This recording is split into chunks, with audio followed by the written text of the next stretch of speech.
चला नमस्कार विद्यार्थी मित्रांनो, कैलास सर मॅथ्स या युट्यूब चॅनलमध्ये सर्व विद्यार्थ्यांचं पुन्हा एकदा स्वागत आहे। बघा विद्यार्थी मित्रांनो, आपण मराठी असेल त्याच्यानंतर गणित असेल या सर्व विषयाचे तुम्हाला आयएमपी प्रश्न दिले होते। तर विद्यार्थी मित्रांनो, आता मी या व्हिडिओमध्ये तुम्हाला काय करणार, इयत्ता 7वीचे आपण पॅट या परीक्षेचा बघा मित्रांनो इंग्रजीचा जो पेपर बाकी आहे त्या इंग्रजीच्या पेपरमध्ये कोणकोणते प्रश्न आयएमपी येणार आहे, कोणकोणते प्रश्न येऊ शकतात आणि आलेल्या प्रश्नांची उत्तरं कशा प्रकारे लिहायची, कोणतं असणार पूर्ण व्याकरणासहित मी तुम्हाला काय करणार मित्रांनो पूर्ण डिटेल मध्ये तुम्हाला या व्हिडिओमध्ये तुम्हाला समजून सांगणार आहे। ठीक आहे, तर विद्यार्थी मित्रांनो सर्वप्रथम चॅनलला सबस्क्राइब करा, व्हिडिओला पण एकदा लाईक करून द्या आणि कमेंट मला नक्की कळवा का आपण दिलेले जे आयएमपी प्रश्न होते आपले ते तुम्हाला आले होते का नव्हते। ठीक आहे, एकदा कमेंट करा। ठीक आहे, चला मित्रांनो आता व्हिडिओला सुरुवात करतो।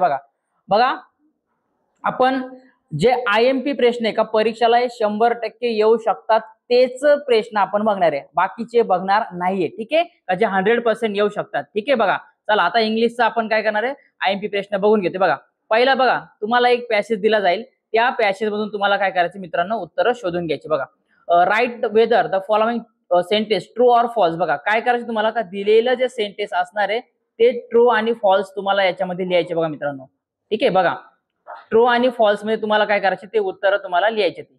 बघा आता पहिला बघूया आपण डायरेक्टली। बघा काय दिले बघा मित्रांनो, the children we are happy in the giant's garden. बघा काय का जेंट्सच्या गार्डन मध्ये मुलं हे हॅपी होते का। बघा याचं मित्रांनो उत्तर आहे फॉल्स। काय याचं उत्तर मित्रांनो फॉल्स आहे। पुढे बघा the giant's had the return to his garden after the 70 years. जर पॅसेज वाचला तर आपल्याला त्याच्यामध्ये उत्तर दिसतं after the 7 years. How many years? 7 years. So that's be this are the wrong sentence means false sentence. ठीक आहे, याचं हे उत्तर फॉल्स आहे। पुढे बघा web diagram the giant's garden. बघा काय द जेंट्स जे गार्डन आहे मित्रांनो त्या गार्डन मध्ये काय काय बघा त्याच्यामध्ये फ्रुट्स आहे, त्याच्यानंतर 12 पीच ट्री आहे, त्याच्यानंतर सॉफ्ट ग्रीन ग्रास आहे, त्याच्यानंतर बर्ड्स आहे। ठीक आहे ना, ब्युटिफुल आपण गार्डन म्हणतो त्याला। तर हे सगळं त्याच्यामध्ये तुम्हाला कोणतेही दोनच लिहायचे, जास्त लिहायची गरज नाहीये। ठीक आहे, पुढे बघा विद्यार्थी मित्रांनो मॅच द फॉलोइंग। बघा आता काय करायचं तुम्हाला जोड्या लावायचे। बघा मित्रांनो काय करायचे जोड्या लावायचे। जर आता पॅसेज नीट वाचला, काय केलं आपण पॅसेज जर नीट वाचून घेतला तर पॅसेज मध्ये जर आपण बघितलं तर सगळ्या आपल्याला काय भेटणार आहे ती एकदम जे काही असणार आहे मित्रांनो। बघा काय का जे काही उत्तर असणार आहे आपल्याला ते पूर्ण तिथं भेटून जाणार आहे। चला पहिला बघूया आता। बघा रिच दिलाय तर पहिला विद्यार्थी मित्रांनो लक्ष द्या, रिच काय तर फ्रूट आहे। पुढे बघा ग्रोफ, त्याच्यानंतर त्याचा आवाज काय तर व्हॉइस आहे आणि त्याच्यानंतर ग्रीन काय तर ग्रास आहे बघा मित्रांनो। ठीक आहे, याच्या योग्य जोड्या लावून घ्यायचं। पहिल्याचं 3, दुसऱ्याचं 1 आणि तिसऱ्याचं 2 हे त्याचं योग्य उत्तर आहे। पुढे बघा मित्रांनो डू ऍज डायरेक्ट मग काय दिले the bird sat on the tree identify the tense. बघा काय करायचं टेन्स आयडेंटिफाय तुम्हाला करायचं simple present tense, simple past tense आणि सिंपल फ्युचर टेन्स। जर आता आपण बघितलं आपण सीटचा बघा सॅट दिलाय, सॅट हा बघा काय तर हा आपल्याला माहितीये का काय पास्ट टेन्स आहे। कोणता टेन्स आहे मित्रांनो पास्ट टेन्स आहे। सीट असतात तर प्रेझेंट असतात, सिटिंग असतात तर फ्युचर असतं, पण सॅट दिलाय म्हणजे काय हा पास्ट टेन्स। याच्यामध्ये ऑप्शन एकच आहे simple past tense, option number B. चला त्याच्यावर लॉक करा, त्याला ताला लावा, कुलूप लावा। नेक्स्ट बघा one day the giant's came back pick out the nouns. बघा त्याच्यामधलं काय करायचं नाउन पिक करायचे आणि नाउन हे जेंट्स आहे। बघा काय जेंट्स आहे। ठीक आहे, पुढे बघा read the following extract and do the activities. बघा choose the correct alternative from the given. बघा पहिला दिला आता who should not read the poem, who should not read the poem and readers not the read the poem। बघा काय readers। पुढे बघा in what manner does the poet address his readers। तर याचं उत्तर आहे मित्रांनो पर्याय क्रमांक 2 अँग्रीली। बघा का अँग्रीली, कारण त्यांनी एकदाच पोलाइटली सांगितले, म्हणजे काय सांगितले आपण जसं बोलतो मी तुम्हाला एकदा सांगतोय, हा एकदाच प्रेमा सांगतोय नंतर मी सांगणार नाही, याचा अर्थ आपण रागात सांगत असतो, बरोबर आहे, म्हणून त्याचा काय ऑप्शन क्रमांक 2 त्याचं योग्य उत्तर आहे। पुढे बघा complete the following diagram the instead of the reading the poem the poet suggest his readers having fun poem nearly done. ठीक आहे, अशा प्रकारे 2 तुम्हाला याचे वाक्य पूर्ण करायचे। पुढे बघा find the pairs of the rhyming words. कवितेत जे रायमिंग वर्ड्स येणार आहे ते कोणकोणते असणार आहे jail, frail, play, away, do, too. अशा प्रकारे तुम्हाला काय करायचे एक लिहायचे। फक्त तुम्हाला इथं सांगितले एनीवन सांगितले, तुम्ही कोणतीही त्याच्यापैकी एक लिहू शकतात। ठीक आहे, नीट जर कविता तुम्हाला ऑब्झर्वेशन केलं तुम्ही तर तुम्हाला एकदम त्याच्यामध्ये दिसून येईल, किंवा ह्या जरी पाठांतर केला तरी काय अडचण नाही। आणि मित्रांनो लक्षात घ्या खात्रीशीर 100% येणार आहे, ठीक आहे ना. त्याच्यामुळे चॅनलला पटापट सबस्क्राईब करून द्या मित्रांनो, व्हिडिओला पण लाईक करून द्या, जेणेकरून अजून जे कंटेंट असेल ते तुमच्यासाठी मी प्रोव्हाइड करू शकतो. फक्त मित्रांनो सपोर्ट करा, मी तुम्हाला सपोर्ट करतोय, तुम्ही मला सपोर्ट करा. चॅनलला सबस्क्राईब करायला विसरू नका, कमेंट पण करायला विसरू नका आणि लाईकचं बटन पण दाबायला विसरू नका. पुढे बघा, पुढचं बघा आता डू ॲज डायरेक्ट बघा. Change the following sentence as per the instruction बघा. पहिला दिलाय दे आर प्लेइंग. काय करायचे बघा, change the sentence into past progressive tense. बघा काय करायचे, पास्ट प्रोग्रेसिव्ह टेन्स. मग आता आर दिला ना, आरचं काय करायचं, वियर करायचं. काय करायचं, आरचं काय करायचं, वियर करायचं. WURE लावायचं. बस आपलं उत्तर तयार आहे. पुढे बघा, he has pass the examination. Change the sentence into past perfect tense. काय, पास्ट परफेक्ट टेन्स सांगितलंय, मग याच्यामध्ये फक्त काय करायचं, हॅज लावायचा. काय लावायचा बघा, हॅज लावून द्यायचा. ठीक आहे. पुढे बघा विद्यार्थी मित्रांनो, इथं इज आहे, हा पुढं, नंतर इथं हॅज लावतो. ठीक आहे. पुढे बघा, मेक अ नेगेटिव्ह सेंटेन्स. बघा काय, मेक अ नेगेटिव्ह सेंटेन्स. बघा boys are playing a game. लक्षात घ्या मित्रांनो, काय, boys are playing a game. तर नेगेटिव्ह सेंटेन्स तयार करा तुम्हाला, मग याला काय करायचं, नॉट लावायचा. Boys are not playing game. काय, boys are not playing game. Next बघा, Pinky has finish her book. मग तुम्ही याला नेगेटिव्ह सेंटेन्स कसं करू शकता, Pinky has not started her book किंवा Pinky has not finish her book. Started टाकलं, फिनिश टाकलं तरी तुमचं योग्य उत्तर असणार आहे. नेक्स्ट बघा, identify the underline verb in the following sentence and transitive आणि इन ट्रान्सिटिव्ह. बघा मित्रांनो, बघा आता काय याच्यामध्ये लक्षात घ्या का, जे ट्रान्झिटिव्ह असतात आणि इन ट्रान्झिटिव्ह असतात याच्यामध्ये डिफरंट काय समजून घ्या. ट्रान्झिटिव्ह म्हणजे काय, एखादी ऍक्शन किंवा एखादी क्रिया कधी आपण परफेक्टच करत असतो. काय करत असतो आपण, परफेक्टच करत असतो. आणि इन ट्रान्झिटिव्ह म्हणजे काय, का त्याला डायरेक्ट ऑब्जेक्ट नसतो किंवा ती डायरेक्ट क्रिया नसते. म्हणजे बघा आता राईट युअर नेम, जर तुला राईट युअर नेम हिअर, तुला तिथं नाव लिहायला सांगितलं तर तू नाव कोणाचं लिहिशील, तुझंच नाव लिहिणार. बरोबर, तुम्हाला सांगितलं का तुमचं नाव लिहा किंवा तुमचं नाव सांगा, तर तुम्ही थोडंच बाजूवाल्याचं नाव सांगणार आहे. बरोबर ना, बाजूवाल्याचं नाव सांगशाल का तुम्ही, नाही सांगणार, तुमचंच नाव सांगणार आहे. बरोबर आहे. मग याला म्हणतात ट्रान्झिटिव्ह. आणि पुढे बघा, इन ट्रान्झिटिव्ह म्हणजे काय, डायरेक्ट ऑब्जेक्ट नसतो, डायरेक्ट हे नसतं. आता birds flying in the sky, काय दिवसभर फिरत बसतात का, नाही, ते कुठंतरी फांदीवरती, झाडावरती, त्यांच्या घरट्यामध्ये जात असतात. बरोबर आहे. म्हणून काय इन ट्रान्झिटिव्ह आणि वरचं असणार आहे ट्रान्झिटिव्ह. नेक्स्ट बघा, identify the underline object as a direct and indirect following sentence.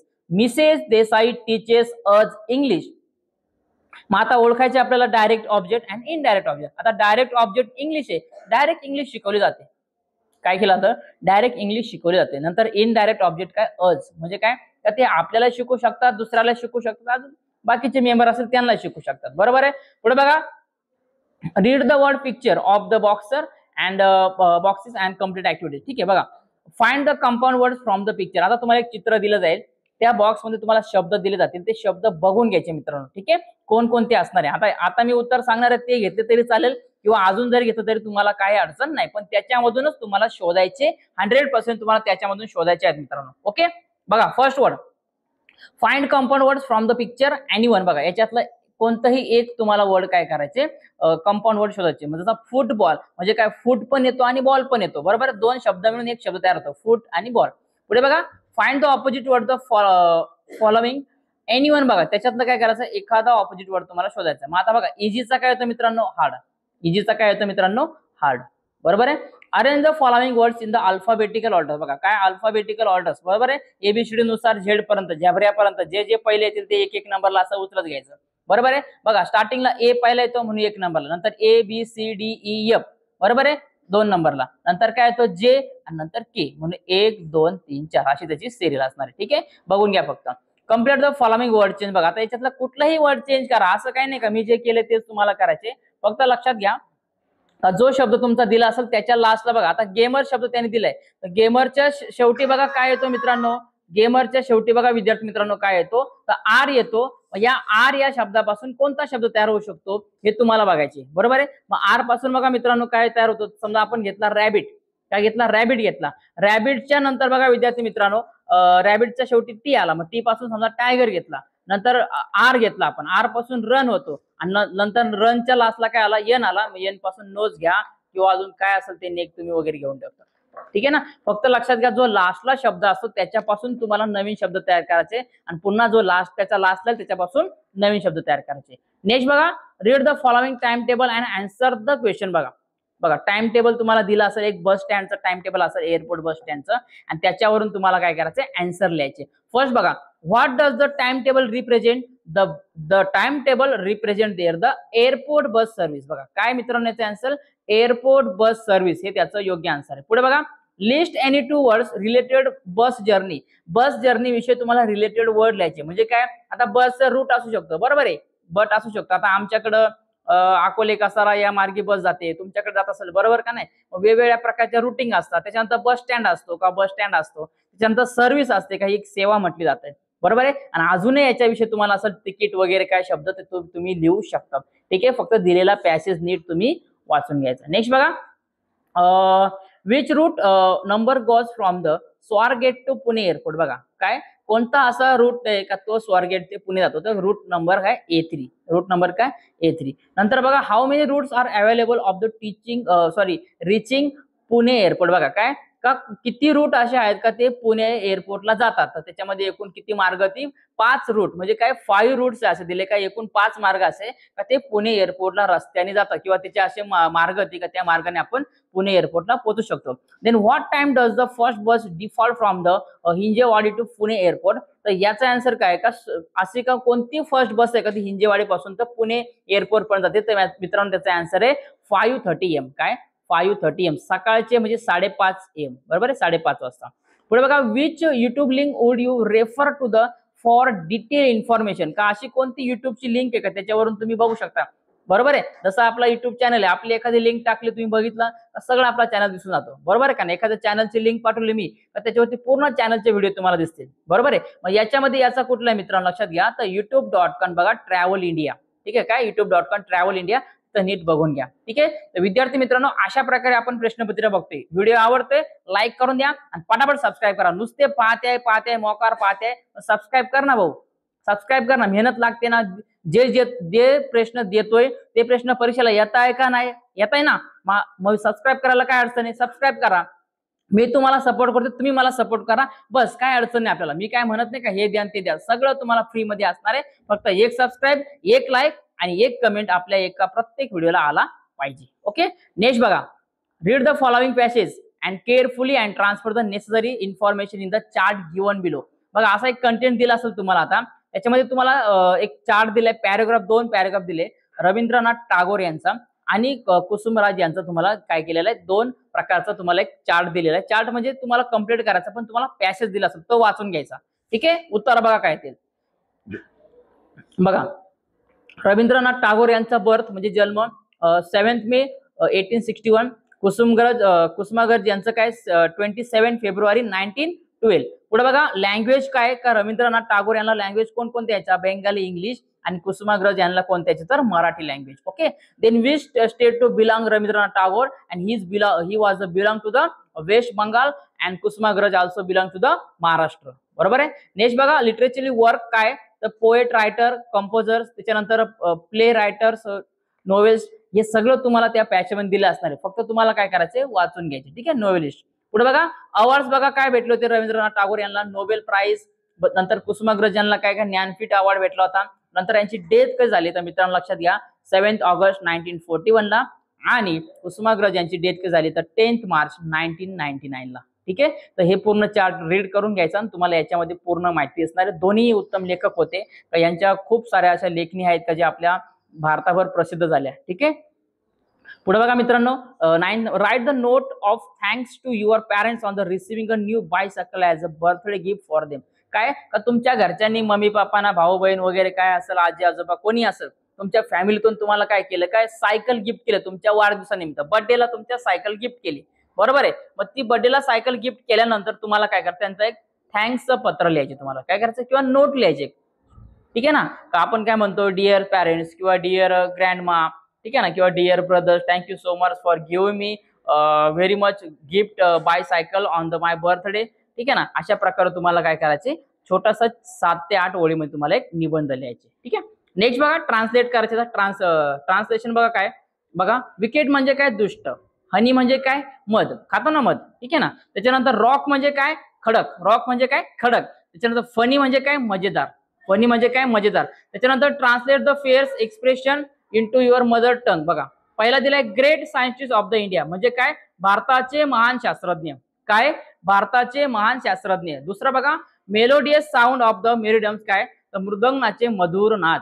पुढे बघा ब्ल्यू वॉटर ऑफ द ऑसेन, काय, महासागराचे निळे पाणी. आणि लास्ट नंबरचं काय, discovery of the Raman effect, काय, रमन प्रभावाचा शोध लागला. ठीक आहे, रमन प्रभावाचा शोध. नंतर बघा translate the sentence in your mother. बघा फर्स्ट काय दिलंय, please don't read this book म्हणजे काय, हे पुस्तक वाचू नका, काय, हे पुस्तक वाचू नका. डोंट दिलाय म्हणून नका. ठीक आहे, असं असं ना, प्लीज रीड दिस बुक, हे पुस्तक वाचा, पण डोंट दिलाय म्हणून काय, हे पुस्तक वाचू नका. नेक्स्ट दिलं बघा, Rabindranath Tagore was a great writer म्हणजे काय, रवींद्रनाथ टागोर काय होते, हे महान लेखक होते. बरोबर आहे, रवींद्रनाथ टागोर हे काय होते, महान लेखक होते. तर पूर्ण लिहून घ्यायचं. ठीक आहे, तर विद्यार्थी मित्रांनो अशा प्रकारे आपण उत्तर पत्रिका बघतोय, म्हणजे प्रश्न पत्रिका सहित उत्तर पत्रिका बघतोय. तर विद्यार्थी मित्र लक्षात घ्या, काळजी करू नका, अशा प्रकारचेच प्रश्न तुम्हाला येतील, हेच आयएमपी प्रश्न असणार आहे. तर त्यापूर्वी विद्यार्थी मित्रांनो चॅनलला सबस्क्राईब करून द्या, व्हिडिओला पण लाईक करू द्या, आणि व्हिडिओ कसा वाटला मला नक्की कमेंट करा. ठीक आहे, भेटूया विद्यार्थी मित्रांनो पुढच्या व्हिडिओमध्ये, पण सबस्क्राईब करायला विसरू नका. ओके, काळजी घ्या, काय अडचण असेल तर मला तुम्ही कळवा. ठीक आहे, आणि सगळ्यांनी इंस्टाग्रामची लिंक पण दिलेली आहे, त्या इंस्टाग्रामच्या लिंकवर जाऊन मला फॉलो करून घ्या मित्रांनो. ठीक आहे.